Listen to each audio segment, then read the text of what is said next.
Lyra woke before dawn, her silver eyes opening to the soft glow of the twin moons fading against the approaching light. She had not slept well. The dreams had been filled with images of fire and falling ships and the sound of her dragons crying out in pain.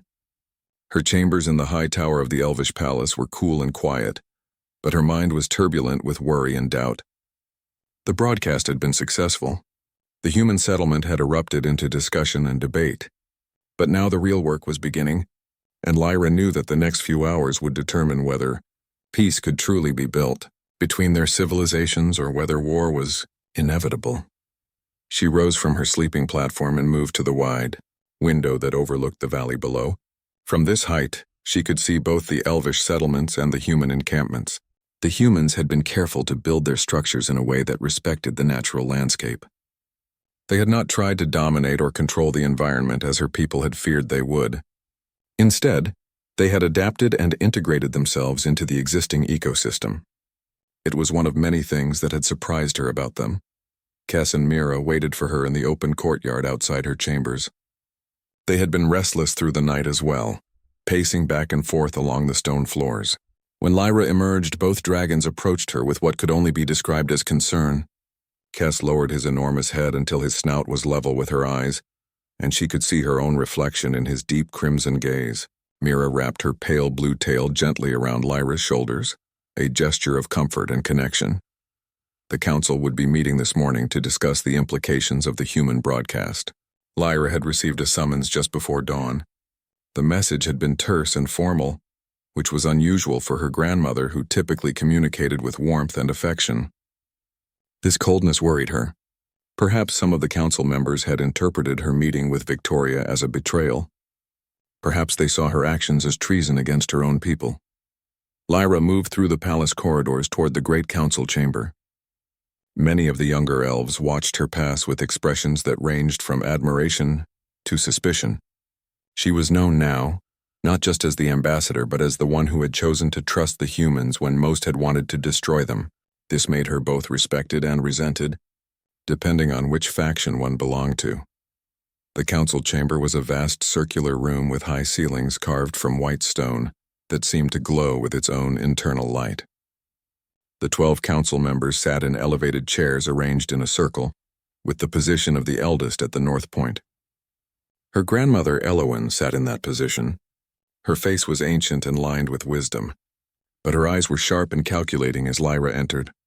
"Lyra, you have been summoned to answer for your actions last night," Elowen said, her voice carrying the weight of centuries. "Many of the council members believe you have compromised our security by meeting with a human delegate in secret. Explain yourself." Lyra stood in the center of the chamber, aware that all eyes were upon her. She had prepared for this moment, but speaking the words aloud made her nervous. "I learned that the human government was divided. One faction wanted war and domination. Another faction wanted peace and cooperation. The human named Victoria reached out to me to warn our people. I chose to listen to her because the bond of trust is the only foundation upon which true peace can be built." One of the council members, a stern elf named Morven, stood abruptly. "Bond of trust with invaders. Do you hear the words you speak, young one? They have been on our world for only 3 years. We have been here for 10,000. Should we risk the future of our civilization on the word of one human?" Lyra met his gaze steadily. "I would ask you this, Morven. What have the humans done in these 3 years that makes you believe they are our enemies? They have respected our boundaries. They have not taken resources without permission. They have shared their knowledge and technology. Is this the behavior of invaders?" Elowen raised her hand, silencing Morven before he could respond. "The broadcast that was transmitted last night," Elowen said, "has caused significant disruption within the human settlements. Humans are now questioning the authority of their military leadership. There are reports of peaceful gatherings and debates about the future. Some humans have even stated that they wish to return to their homeworld rather than engage in conflict. This is unexpected. Tell us, Lyra, is this what Victoria intended to accomplish?" "I do not know her full plan," Lyra admitted. "But what I saw in her face was genuine fear that her own people would be harmed by their leader's decisions. She believed that the ordinary humans deserved to know the truth so they could make their own choices. In this I see no evil. I see only someone who valued truth more than authority." Another council member, Therian, who had always been supportive of the human alliance, spoke up. The young ambassador speaks wisely. The humans have demonstrated remarkable qualities. They are capable of questioning themselves and their institutions. This is rare among any civilization, most being simply obey without thought. If Victoria has encouraged her people to think and choose for themselves, perhaps she has done something that benefits both our kinds. The debate continued for another hour, with council members presenting different viewpoints and concerns. Lyra listened to everything, neither defending herself aggressively nor retreating from her position. She held firm in her belief that trust and communication were the only paths forward. Finally, Elowen stood and the chamber fell silent. Lyra has shown courage and wisdom, Elowen declared. Whether her judgment proves correct or incorrect, only time will tell. But she has acted from a place of genuine care for both our people and the humans. For this, she deserves our support, not our condemnation. We will send an official delegation to meet with Victoria and the other human leaders. Lyra, you will guide this delegation. Morven will accompany you to ensure that proper precautions are taken. Lyra bowed deeply to her grandmother in the council. She felt relief wash over her, but also the weight of increased responsibility. Now everything depended on the next meeting with the humans. She had to ensure that the meeting went smoothly and that genuine dialogue could occur between the two civilizations. As she left the council chamber, Kes and Mira were waiting for her in the corridor. They seemed to sense that the meeting had gone well, because Mira released a sound of joy, a high-pitched trill that echoed through the stone halls. Kes nuzzled against Lyra, and she wrapped her arms around his scaled neck. We will have another chance, she whispered to them. We will make them understand that humans and elves can be more than enemies. We can be partners in shaping the future of this world. That afternoon, the delegation was prepared. Besides Lyra and Morven, 5 other council members joined them, along with a small group of guards. They flew on dragons that had been trained for diplomatic purposes, creatures that were slightly smaller than Kes and Mira, but no less impressive. The flight took several hours, and as they approached the human settlement, Lyra could see that the humans had prepared a formal reception. Victoria stood at the forefront of a gathered group of human leaders and scientists. She wore formal attire that indicated her official status. Her face showed signs of exhaustion, but her eyes were clear and determined. When she saw Lyra descending on Kes, her entire expression brightened. The meeting that followed was tense at first, with formal greetings and careful language. But gradually, as the hours passed and both sides began to share their concerns and hopes, something shifted.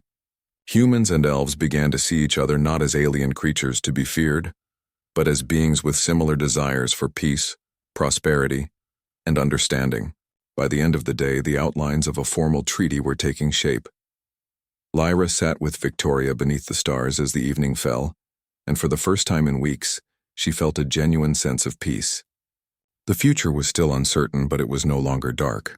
It was filled with possibility and hope, and that was enough. The formal treaty process took 3 months to complete. During this time, Lyra spent more hours with the human leaders than with her own people. She learned their languages more fluently, understanding not just the words they spoke, but the underlying meanings and cultural references that shaped their thoughts. She discovered that humans were far more complex and contradictory than her people. They contained within themselves the capacity for both great cruelty and extraordinary kindness, often simultaneously. Victoria became her closest friend during this period. They would meet in the evenings when their formal duties were completed, and Victoria would show Lyra recordings of human history and culture. These recordings revealed a civilization that had struggled through countless conflicts and challenges, yet continued to advance and evolve. Humans made mistakes repeatedly, often the same ones multiple times, but they never stopped trying to do better. This resilience fascinated Lyra. One evening, as they sat together watching the twin moons rise, Victoria asked her a question that had been on her mind for some time. Lyra, I have to know, are you truly beginning to feel affection for humanity? Or is this all diplomatic strategy for you? Because if this is just politics, I need to understand that, so I can protect myself emotionally. Lyra looked at her friend with complete honesty in her silver eyes. When I first met your kind, I saw you as temporary creatures with brief lifespans and limited understanding. I believed that my people were naturally superior because we lived longer and had accumulated more knowledge. But spending time with you has changed my perspective entirely. Humans achieve more in your short lives than my people achieve in centuries. You feel emotions more intensely. You form bonds more quickly. You take risks that my kind would never consider. In many ways, you are not inferior to us. You are simply different, and I have grown to appreciate and value those differences. That is not politics, Victoria. That is truth. Victoria pulled Lyra into an embrace, something that would have been unthinkable when they first met. For the elves, physical contact was reserved only for family and the deepest of bonds, but Lyra had learned that humans expressed affection through touch, and she had slowly become comfortable with this form of connection. The embrace felt warm and genuine, and it made Lyra understand something fundamental about the nature of friendship and belonging. The dragons played a crucial role in the peace process as well. Many humans had been afraid of them at first, seeing them only as weapons or dangerous predators, but as they spent more time around Kes and Mira, they began to understand that these creatures were intelligent, compassionate beings, capable of complex thought and emotion. Several human children, despite their parents' initial concerns, formed bonds with the younger dragons of the diplomatic corps. These connections became symbolic of the peace process itself. If dragons and human children could trust each other, then surely adult humans and elves could do the same. Lyra noticed that Kes had become particularly protective of Victoria. The great red dragon would position himself near her whenever there was any suggestion of conflict or danger. Mira had developed an unusual connection with one of the human scientists, a woman named Grace who spent hours studying the dragon's physiology and behavior. Grace and Mira would spend entire afternoons together, with Grace taking measurements and observations while Mira seemed to enjoy the attention and care. One day, a crisis emerged that threatened to derail all the progress that had been made. A group of extremist humans, led by a military commander named Colonel Hayes, attempted to seize control of the settlement and restart the war plans that had been abandoned. They believed that the peace negotiations were a sign of weakness and that true power could only be seized through military dominance. Lyra was in a meeting with Victoria and other human leaders when news of the coup attempt reached them. The settlement descended into chaos as supporters of Hayes seized key facilities and attempted to cut off communications. For a moment, Lyra felt all her fears and doubts come rushing back. Had she been naive in trusting the humans? Was this proof that her people had been right to fear them? But Victoria stood up immediately and began to take action. She rallied the supporters of peace within the settlement, organizing a response that was not military but communicative. She used every available channel to broadcast messages to the people, reminding them why they had chosen peace, why they had decided to build bridges with the elves rather than walls. Lyra and Morven gathered the elder dragons and flew to the settlement immediately. They arrived to find that the situation was escalating toward violence. But the arrival of the dragons changed the dynamic entirely. Colonel Hayes' forces retreated when they saw the enormous creatures descending from the sky. But they did not flee completely. Instead, they barricaded themselves in the military complex. What happened next was unexpected and powerful. Kes landed directly in front of the military complex and released a roar that could be heard across the entire settlement. It was not a roar of aggression but of demand. The dragon was demanding that the humans inside lay down their weapons and step out peacefully. Mira circled overhead, her pale blue scales catching the sunlight in a way that made her seem almost ethereal. For a long moment, nothing happened. Then slowly the soldiers began to emerge from the complex. Some looked relieved, as if they were glad to have a reason to abandon the violent path. Others looked conflicted, torn between their allegiance to Hayes and their recognition that further resistance was futile. Finally, Colonel Hayes himself appeared, his face dark with rage and disappointment. Victoria approached him without fear, with Lyra standing beside her. "Hayes," she said, "you have a choice to make right now. You can surrender peacefully and face the justice system of our people, or you can try to resist and face the dragons. I believe you are intelligent enough to understand that resistance would only end one way." Hayes looked at the dragons, at the gathered crowd of humans who would not support him, and at the determined faces of Victoria and Lyra.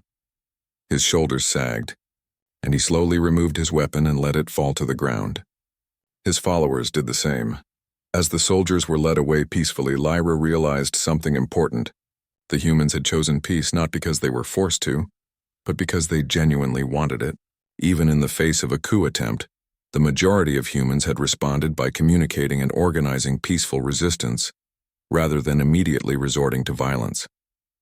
This demonstrated that Victoria had been right all along. Given the choice and the information, humans would choose what was right over what was easy. That evening, the treaty was finally signed. It was a simple document that outlined the basic principles of cooperation and mutual respect between humans and elves, but the significance of that document went far beyond its words. It represented the beginning of a new era, one where two different civilizations had chosen to learn from each other and grow together. Lyra stood with Kes and Mira on a high cliff overlooking the valley as the celebration took place below. The humans and elves were mixing freely now, talking and laughing and sharing food. For the first time in her long life, Lyra understood what it meant to truly hope for the future, not just to wish that things would be better, but to actively participate in making them better. Victoria climbed up to join her, slightly out of breath from the effort. "The treaty is ratified," Victoria said. "In a month, we will officially establish a joint governance council. Humans and elves will work together to make decisions about the future of Avalaria. Lyra, I wanted to be the one to tell you. You have been chosen to represent the elves on this council. Your leadership and vision will help shape the world we are creating." Lyra reached out and took Victoria's hand, understanding now that this gesture of connection was as important as any words she could speak. "I could not have done this alone," she said, "and I will not attempt to do what comes next alone either. We will do this together. Humans and elves, dragons and friends, all of us building something new." 6 months after the signing of the treaty, the Joint Governance Council held its first formal session. Lyra arrived at the council chambers with mixed emotions. She was proud of what had been accomplished, but she was also aware that the real challenges were just beginning. Creating a unified government that respected both human and elf cultures and values was significantly more complex than writing a peace treaty. The council chamber had been designed to reflect both civilizations. Half of the room followed elf architectural traditions, with high ceilings and ethereal lighting that seemed to glow from within the stone itself. The other half incorporated human aesthetics, with lower ceilings and practical work surfaces. The effect was somewhat awkward and disjointed, but it served as a visual representation of what they were trying to achieve. Two different styles learning to coexist in the same space. Lyra took her seat at the council table, positioned opposite from Victoria, who now held the official title of Human Ambassador to the Elf civilization. Between them sat representatives from both species, each bringing their own perspective and concerns to the discussion. The first order of business was discussing resource allocation and environmental stewardship. A human representative named Grace, the same one who had bonded with Mira, presented the human proposal for establishing renewable energy sources across the planet. The proposal was comprehensive and thoughtful, showing deep consideration for environmental impact. However, it required access to certain mineral deposits that were located in regions sacred to the elf people. An elf council member named Therion raised concerns about the sacred sites. "For 10,000 years, these places have been protected by our people," he said. "They are not merely locations. They hold spiritual significance that cannot be measured in economic terms. We cannot simply allow them to be excavated for human technology." Grace listened carefully and then posed a question. "What if we could extract the minerals without damaging the sacred aspects of these sites? Our technology has advanced significantly. We could potentially establish underground extraction methods that would leave the surface untouched. Would that be acceptable?" Lyra watched as Therion considered this proposal. The willingness to adapt and find solutions that worked for both parties was becoming more common, as the humans and elves spent more time working together. Therion nodded slowly. "If the surface remains undamaged and our spiritual ceremonies can continue as they have for generations, then perhaps this could work. I will need to consult with the spiritual elders, but I believe there is potential for compromise here." This became the pattern for many of the discussions.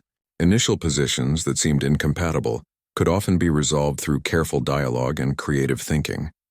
The humans brought innovation and practical solutions. The elves brought historical wisdom and spiritual perspective. Together, they often found approaches that neither group would have discovered independently. However, not all discussions proceeded smoothly. When the topic of territorial expansion arose, tensions flared again. The human population on Avalaria was growing, and they needed more space for settlements and agriculture. But the elves were protective of their ancestral lands and worried that allowing too much human settlement would fundamentally alter the character of their world. Lyra proposed a solution that pleased neither side initially but eventually gained acceptance.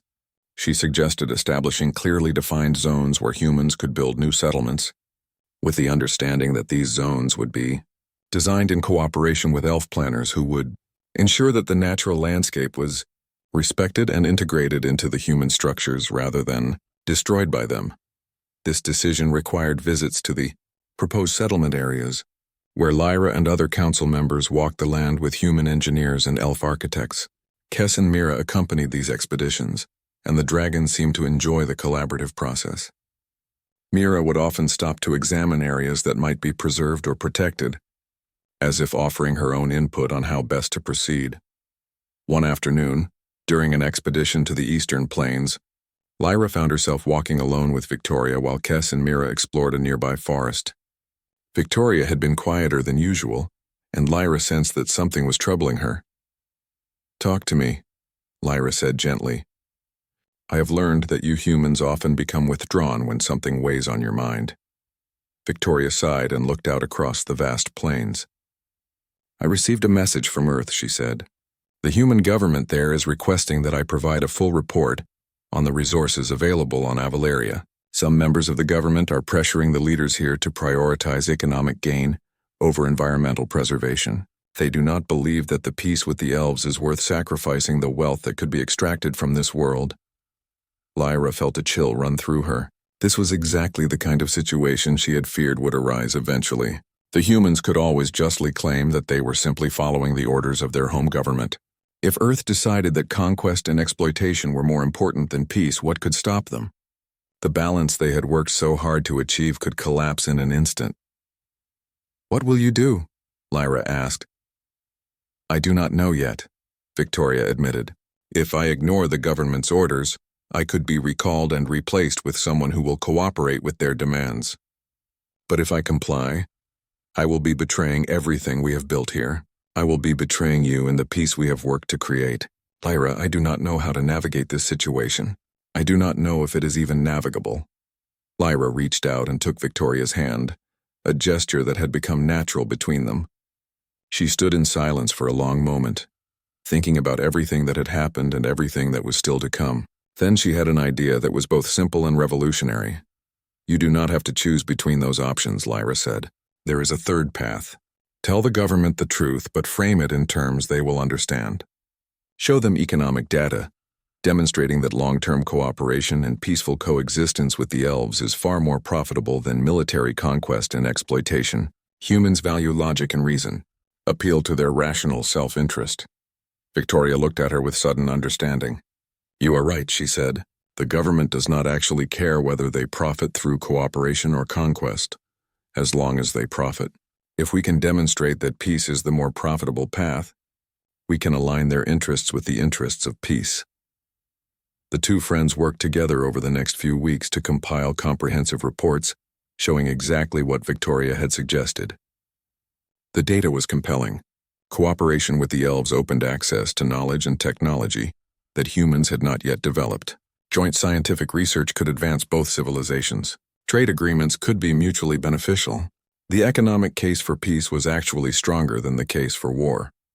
When Victoria submitted this comprehensive report to the Earth government, the response came back within days. The government was impressed by the economic analysis. They authorized increased resources for the settlement on Avaleria, and even sent representatives to participate in ongoing negotiations about future cooperation. Lyra learned an important lesson from this experience. Sometimes the best way to convince others to choose what is right is to show them that right action also serves their self-interest. Humans and elves were not so different in this regard. All beings were capable of understanding reason and responding to clear evidence of mutual benefit. As the months continued to pass, the council's work bore fruit. New settlements were established with careful planning and environmental consideration. Trade networks began to develop between human and elf communities. Young humans and elves started to learn each other's languages and customs. The dragons became ambassadors themselves, their presence at joint events symbolizing the alliance between the two peoples. Kess developed an unusual friendship with Grace, who had become the official liaison between human science and elf ecology. Mira spent hours with Lyra and Victoria, as if approving of the bond between them. Sometimes Lyra would lie beneath the stars with her dragons and her friend, and she would think about how different her life might have been if she had not chosen to trust Victoria that first night. How different the entire world might be. But even as peace solidified and cooperation deepened, Lyra could not shake a feeling of impending change. Something was coming. Something that would test everything they had built. She did not know what it was or when it would arrive, but she felt it in her bones and in the restlessness of her dragons. The future, it seemed, was preparing to present them with a challenge unlike anything they had yet faced. The crisis came without warning, as most crises do. A distress signal was received from a human research vessel operating in the outer regions of the planetary system. The ship reported that it had encountered an unknown hostile force, possibly from another solar system. The vessel was heavily damaged and would not be able to return to the planet under its own power. The Council convened an emergency session. This was the first time since the establishment of the joint government that both humans and elves had to face a crisis as unified allies rather than as separate entities preparing for conflict with each other. We do not know who or what this force is, the human military commander explained. The research vessel's last communication indicated that the hostile force possessed weapons technology far more advanced than anything we currently have. They appeared to be interested in the planet itself, asking questions about the resources and population. An elf council member named Morven spoke up, his voice grave. This could be a threat to both our peoples. If these newcomers possess superior technology, military resistance may not be our most effective option. We must consider other approaches. Lyra listened as various proposals were discussed. Some humans wanted to mount a rescue mission for the damaged research vessel. Some elves wanted to immediately fortify their settlements and prepare for potential invasion. Everyone was afraid, though they tried to mask their fear with talk of strategy and necessity. Finally, Lyra stood and addressed the council. We face an unknown threat, but we also possess something that we did not possess a year ago. We face this threat as a unified civilization, humans and elves together. We should send an emissary to meet this unknown force and attempt to establish communication. We should try dialogue before any military action is taken. Victoria immediately supported this proposal. Lyra is right. We do not know the intentions of these beings. They might be hostile, but they might also simply be explorers like we are. We should attempt to understand them before we resort to conflict. It was decided that a diplomatic mission would be launched immediately. Lyra volunteered to lead the mission, and Victoria insisted on accompanying her. Morven was assigned to lead a military escort, though with strict instructions to maintain a defensive posture rather than to provoke any hostile action. The journey took 2 days of constant flight. Lyra and Victoria rode on Kess and Mira respectively, while the military escort followed in human spacecraft. As they approached the location where the distress signal had originated, they began to see evidence of the encounter. Space debris floated in all directions, the remnants of technology from both the human research vessel and the unknown force. The unknown ship came into view, and Lyra had to suppress her immediate reaction of fear. The vessel was massive, far larger than any human ship she had ever seen.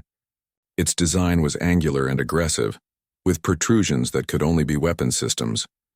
But it was also beautiful in a harsh way, showing advanced engineering and purpose in every line and curve. Lyra broadcast a greeting message in multiple languages, including human English, elf ancient speech, and several of the more common interstellar languages that humans had shared with her. She received a response almost immediately, though the voice that came through the communication system was unlike anything she had heard before. It was layered and resonant, as if multiple voices were speaking simultaneously in perfect unison. I am Lyra, representative of the unified civilization of Avalaria, she said carefully. I wish to establish peaceful communication with your vessel. We come with a diplomatic mission, not a military force. There was a long pause. Then the layered voice responded. I am the primary consciousness of the Valorian collective. I must inform you that we came to this region of space seeking resources and territory for expansion. The presence of your species is noted and recorded. However, your peaceful approach is unexpected and appreciated. We are willing to establish communication before proceeding with our investigation. Lyra felt a wave of relief. The Valorians, whoever they were, seemed willing to engage in dialogue. She guided Kes toward a docking area that had been designated by the Valorian vessel. As they approached, she could see that the research vessel was being held in a cargo bay, intact and apparently undamaged beyond the initial encounter. The interior of the Valorian ship was strange and somewhat uncomfortable for both human and elf physiology. The atmosphere was breathable but felt thick and heavy. The lighting was dim, a pale blue that gave everything a slightly surreal appearance. Lyra was escorted to a chamber where she finally met one of the Valorians in physical form. The creature was roughly humanoid in shape, but distinctly alien in appearance. Its skin seemed to shimmer between silver and deep purple, changing color with what appeared to be emotional shifts. Its eyes were large and multifaceted like those of an insect, but they held intelligence and contemplation. "I am Nexus 7, the Valorian said. "I serve as the cultural liaison for our collective. I must tell you that we have monitored your planet from a distance and have observed the cooperation between your human and elf species. This is remarkable. Most civilizations we have encountered are fragmented and prone to conflict with both external and internal enemies. Your achievement of unified government is noteworthy. How long have you been observing us?" Victoria asked, speaking up from where she stood beside Lyra. "For approximately 2 of your years," Nexus 7 responded. "We detected the human arrival on your world and anticipated conflict. When you achieved peace instead of war, our assessment protocols identified your civilization as potentially important to our future plans. This is why we made first contact now, rather than continuing passive observation." "What are these future plans you speak of?" Lyra asked carefully. The Valorian's skin shifted to a deep blue, indicating what Nexus 7 later explained was contemplative consideration.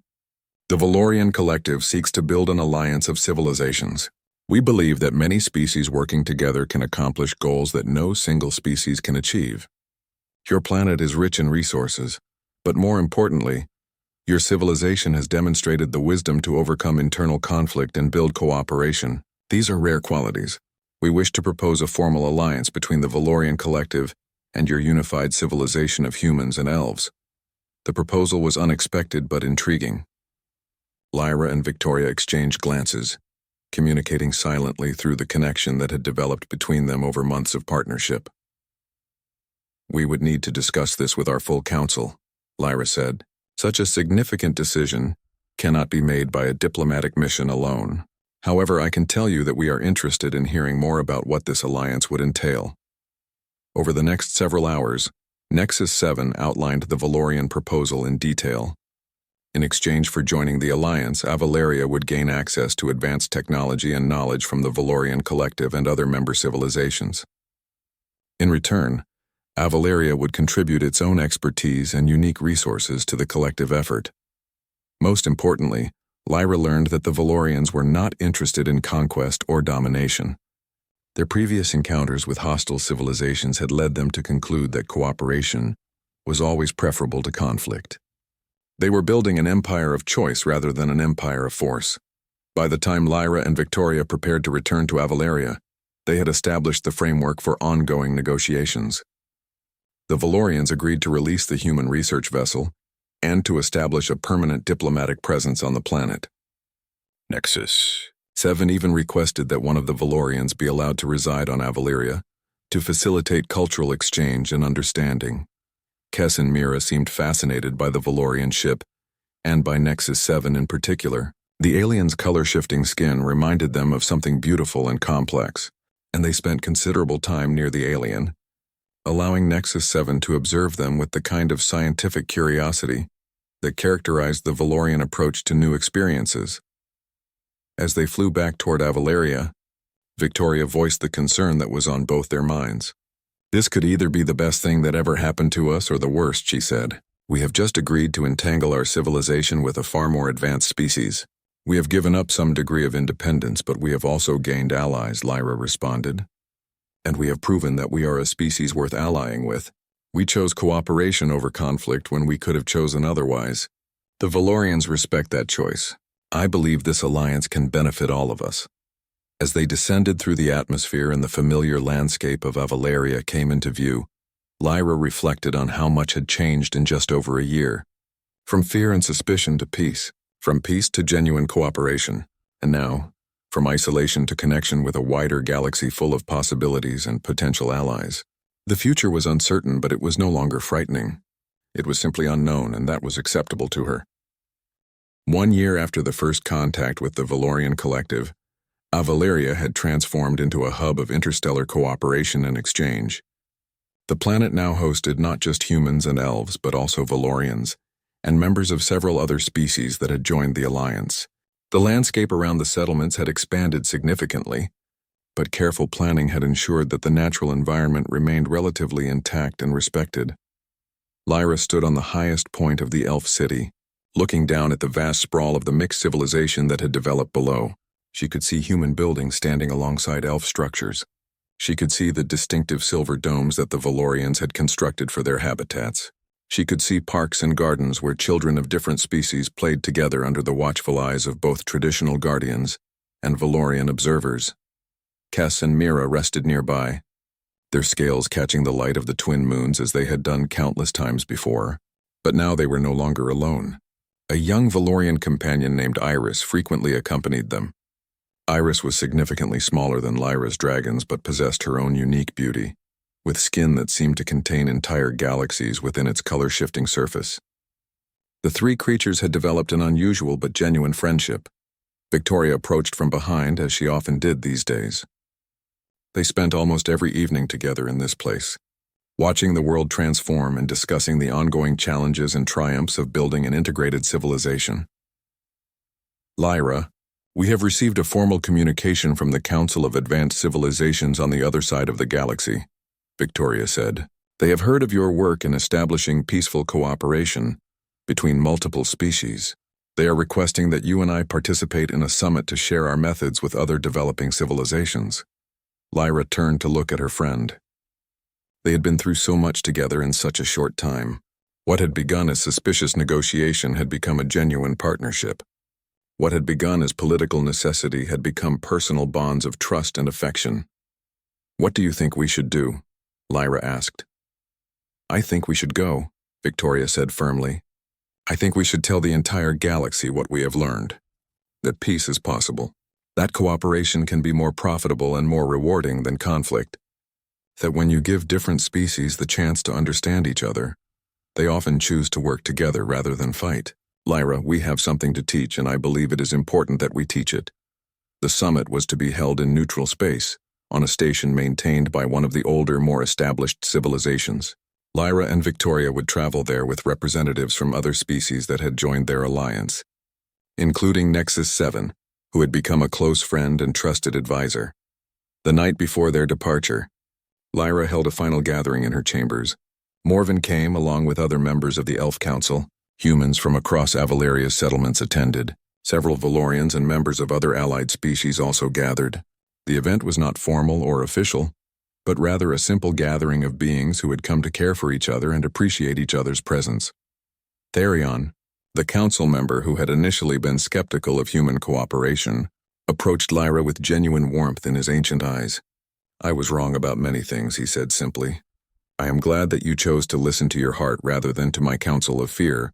Because of your courage, our world has become richer and more alive than I could have imagined.